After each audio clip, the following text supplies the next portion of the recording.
The Garden Report is brought to you by FanDuel, the exclusive wagering partner of the CLNS Media Network. Hey, Bobby Manning here. Welcome to the Garden Report. Celtics beat the Raptors 97-93. Sherrod Blakely here, CLNS Media, and this could have been a first-round preview, Sherrod. Could have been. Doesn't look like it now. No. Raptors slide a game behind the Hawks, going a tiebreaker over them. 3 games behind the Heat, who have all but clinched that 7th spot over the Raptors at least.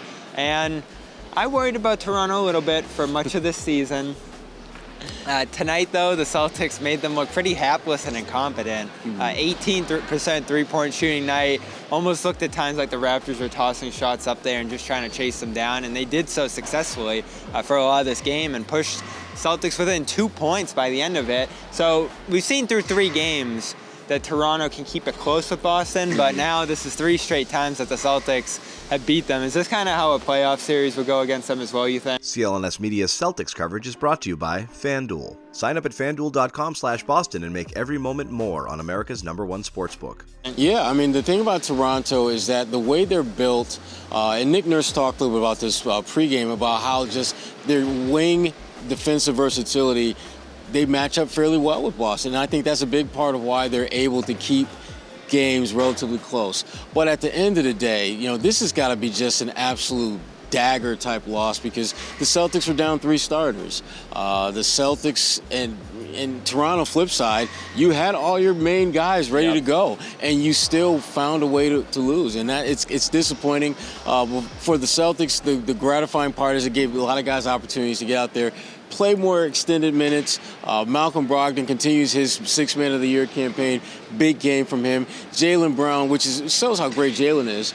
25 points is a pretty average game for Jaylen right now. Most guys, they're doing high fives and backflips. You have a game like that. Jaylen, it's just what he does now. So good win for the Celtics. They'll try to finish this thing out strong, but at this point, there's not a whole lot the Celtics have to play for regular season. Definitely, and you could effectively knock the Raptors out of that picture completely if you wanted to on Friday. I'm sure they'll probably split some starters between Friday's game and Sunday's game just to get guys some run, because you do have that big layoff with the play-in tournament next week. Probably not going to see Toronto at this point, but we'll put them in the mix, because I still think their length bothers the Celtics enough. Their defense is versatile enough with all the guys you mentioned to stand with them. That's all I'll say for now, is that they can hang with the Celtics in any given game. Maybe not beat them in a game. But you look at the other teams involved, the Hawks, who I think broke a record for being within 1 game of 500 for an entire season. That's the kind of year they've had. And a Heat team that has this pedigree from the East Finals last year, but can't catch the Nets for 6, is going to be in the play-in tournament, and they floated around 500 all this year. Another tough team to figure out between the Raptors and the Heat, why these teams that have been East contenders for so many years now are floating in the play-in tournament. But that's what the Celtics are going to see round 1 now that they're that number 2 seed. Yeah, Miami is the one team that I worry about, not so much beating the Celtics in the first round, but just making them work extremely hard to move on to the next round. You've got Spoelstra, who's just one of the best coaches in the NBA, and you have pieces within that roster that have had some of their best performances against Boston. I think about Jimmy Butler, who tends to step his game up against them. Hero, another one who plays well against them. Bam Adebayo. You go on and on. There's 3 or 4 guys that they have that are problematic for the Celtics, and the sooner you can avoid, or the better chances you have of having a deep playoff run by not having to play those types of teams. Well, what's the difference this year then? Because they're the 1 seed last year, first of all, and then they're a game within the finals in a game 7 at home. Bunch of guys hurt. I think that's key too. Tyler Hero and all that.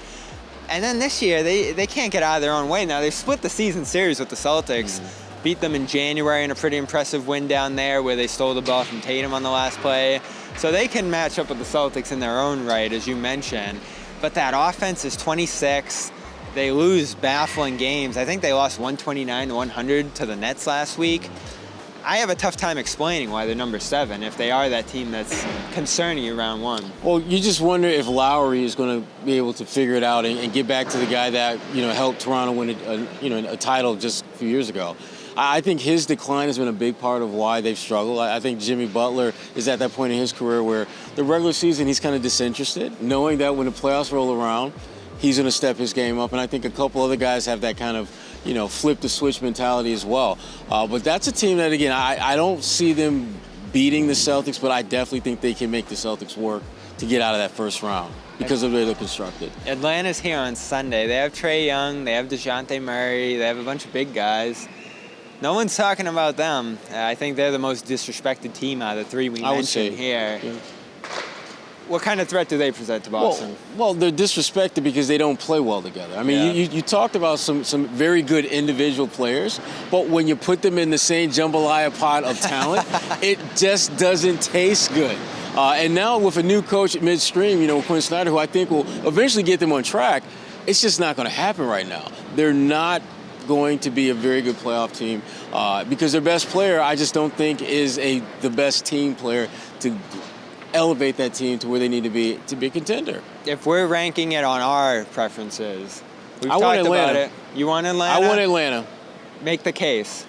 It's a quick series. It might be over in 4, maybe 5 games, 6 tops, but a lot of things will have to go wrong for that thing to go 6. It'll probably go 4 or 5. I'm talking about where you want to go, where you want to travel to, where you want to be. Atlanta. All right. So it's a quick series. All right. For all the reasons I just went down. And then you can be at home for a couple of days. Exactly. Exactly.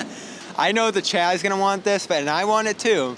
I'm ready for another return to Miami. Bucket hat Bobby. Get the sunscreen out. Get the glasses out. This is what the people want. This is what this is what Bobby wants. Let's be clear. My Cuban restaurant down there. The beach. Might be an extended run, 6 games, so 3 games in Miami, more days down there. As much as I respected the Raptors and feared them, I did not want to go to Toronto on that little plane with the spinning. All I know is there was a lot of I and my in this little soliloquy that you went on, so we'll just leave it right there. All right, 2 games left. Heat play tomorrow. They can clinch 7 with a win. Hawks just need 1 more win on Friday to clinch 8. So we could be looking at Heat-Hawks as the matchup. And from the Celtics perspective, they clinch 2 tonight. That's where they'll play, and that's where they'll rest against the Raptors on Friday and the Hawks on Sunday, a potential playoff preview as well. Sherrod Blakely, Bobby Manning, CLNS Media, Celtics All Access, of course. Check out the A-List podcast right here on CLNS Media, as well as all of Sherrod's work over on his Twitter at Sherrod Blakely. And we will see you again on Post Game Live Friday after Celtics Raptors Game 2.